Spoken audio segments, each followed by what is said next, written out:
The call lasted 27 seconds. Congresswoman Norma Torres worried that this might be the last time she spoke to her son. All I could say, sweetheart, I'm okay. I'm running for my life. And I hung up. She was one of the hundreds of members of Congress trapped in the Capitol as a violent mob laid siege.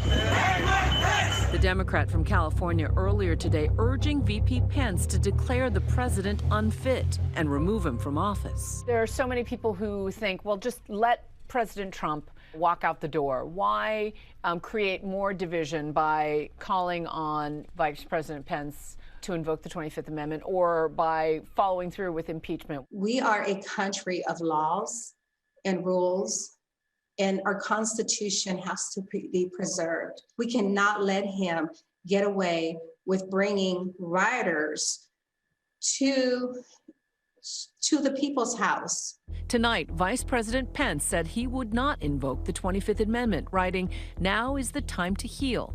Democrats are now moving quickly to impeachment proceedings, charging the president with incitement of insurrection. The House will vote to impeach. The articles of impeachment are immediately sent to the Senate. The Senate's required to hold a trial. They could delay that until after the president leaves office, and then the question becomes, can they vote to convict a president who no longer holds the office?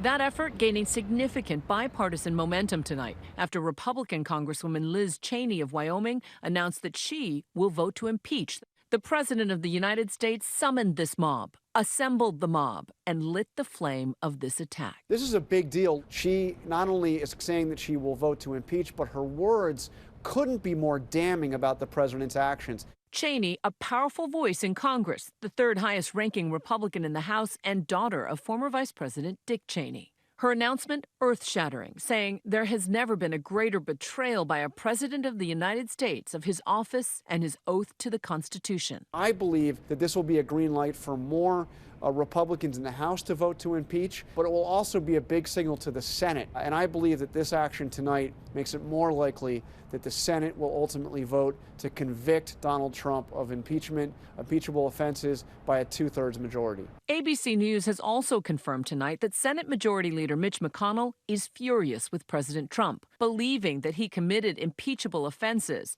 and is welcoming the Democrats' House impeachment efforts. He's open to having a trial in the Senate and that holding the president responsible for that. The question is does Mitch McConnell bring some undecided or leans against that along in the process and moves forward fast? A vote on impeaching the president for an historic second time could come as early as tomorrow. Today, in his first public remarks since a mob of his supporters attacked the Capitol, the president was defiant. The impeachment hoax is a continuation of the greatest and most vicious witch hunt in the history of our country and is causing tremendous anger and division and pain. He is hours away from staring down a possible impeachment, the second impeachment, making him the first president in American history to be impeached twice.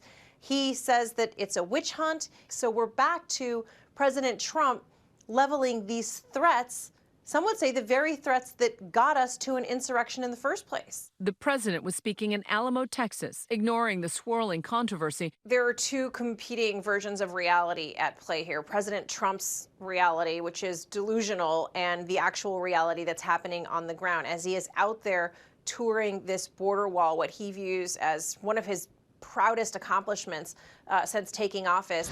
As he left Washington this morning, the president expressed no regret about his speech to the crowd that later attacked the Capitol. And people thought that what I said was totally appropriate. What Trump did today, blaming others for what he caused, is a pathological technique used by the worst of dictators. He made it clear he has absolutely no remorse for his words right before the attack on the Capitol. And the fact that he went out there and said that he did nothing wrong at all was not what Republicans were looking for. As the country reels from last week's failed insurrection, ABC News learning that the FBI's Norfolk, Virginia office warned of growing calls for violence in an internal bulletin. One online thread stating, "Be ready to fight. Congress needs to hear glass breaking, doors being kicked in, and go there ready for war. We get our president or we die." The FBI saying intelligence was raw and didn't name specific individuals. Officials today saying the rioters were well organized with communications equipment and military expertise. People are going to be shocked with some of the egregious contact that happened within the Capitol. The FBI also releasing new images of the person suspected of planting those 2 pipe bombs, showing a distinctive backpack and shoes, also revealing the bombs were equipped with timers. Law enforcement tracking down hundreds of other rioters. Aaron Mistovsky is among them, seen at the riot holding a Capitol Police officer's shield, son of a New York City judge. He was arrested this morning. Jake Angeli is now in an Arizona jail facing multiple charges. His mother says he initially refused to eat since turning himself in this weekend. He gets very sick if he doesn't eat organic food, literally will get physically sick. Federal and state authorities prepare for potentially even more unrest and violence next week. Capitol Police telling House Democrats they're preparing for more than 10,000 armed Trump supporters to descend on the Capitol for the inauguration. Retired Special Agent Eric Jackson ran the FBI's Dallas Bureau. The lesson learned from Washington, D.C. that I think all law enforcement needs to learn is it's coordination, but also most important, that you have the resources to come and provide aid if necessary. With Joe Biden's inauguration just 1 week away, law enforcement across the country is racing to contain ongoing threats. Every American citizen has a responsibility to protect this nation.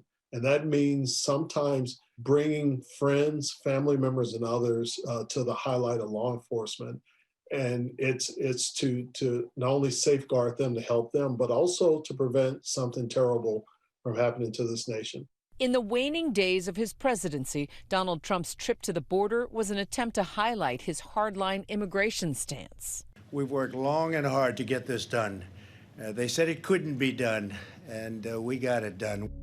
He used family separation as a deterrent to migration. And he shut down the asylum process, triggering a humanitarian crisis along the southern border.